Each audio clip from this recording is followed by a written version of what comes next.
যে আপনারা এই যে পলিথিন দিন বিনিময়ে গাছ নিন, এই উদ্যোগটা আসলে আসলো কিভাবে? আসলে কিছুদিন আগেই আমরা জানি যে লাস্ট নভেম্বর 1 তারিখ থেকে আমাদের মোহাম্মদপুর জেলা সহ দেশের বিভিন্ন জায়গায় বলা হয়েছে যে পলিথিন নিষিদ্ধ করা হয়েছে আর কি। পলিথিন এতটাই ক্ষতিকারক জিনিস যে এটা পানিতেও গলে না, মাটিতেও পচে না, এবং এটা প্রায় 900 বছর পর্যন্ত এরা অক্ষত অবস্থায় থাকে আর কি।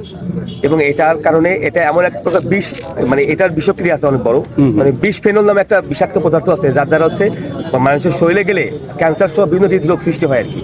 এই জন্য সারা পৃথিবী জুড়েই পলিথিনের একটা মানে খুব মারাত্মক বিরূপ প্রতিক্রিয়া প্রত্যেকের মাঝে আর কি এটা ছড়িয়ে পড়ে আর কি।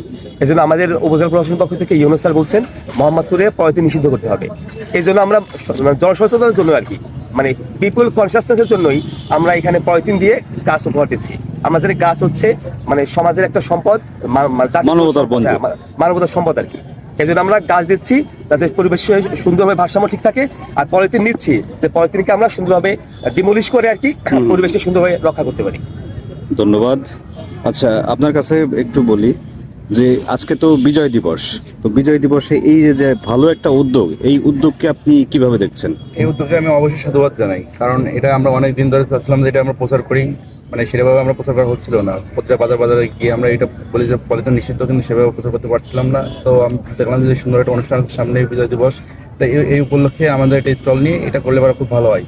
সাথে আমাদের ভারসাম্য, মানে পরিবেশটা ভারসাম্য বজায় রাখবে গাছ দিলে পরা, আর তার বিনিময়ে আমরা পলিথিনগুলো যাতে নিষিদ্ধ করি আর মানুষ সেটা দেখে সচেতন হতে পারে, এটা হচ্ছে উদ্যোগ ছিল আমাদের।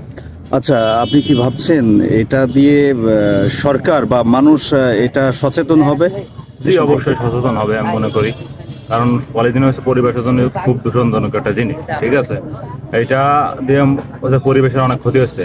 ঠিক আছে, একটা নিচে দিয়ে যদি মাটির সাথে মিশে যায়, ঠিক আছে, তাহলে হচ্ছে বিভিন্ন গাছপালা জন্মায় না। ঠিক আছে, এই জন্য পরিবেশের ব্যাপক ক্ষতি হচ্ছে এবং অক্সিজেনের জন্য মানুষ ঘাটতি পড়তে। ঠিক আছে। আচ্ছা আচ্ছা।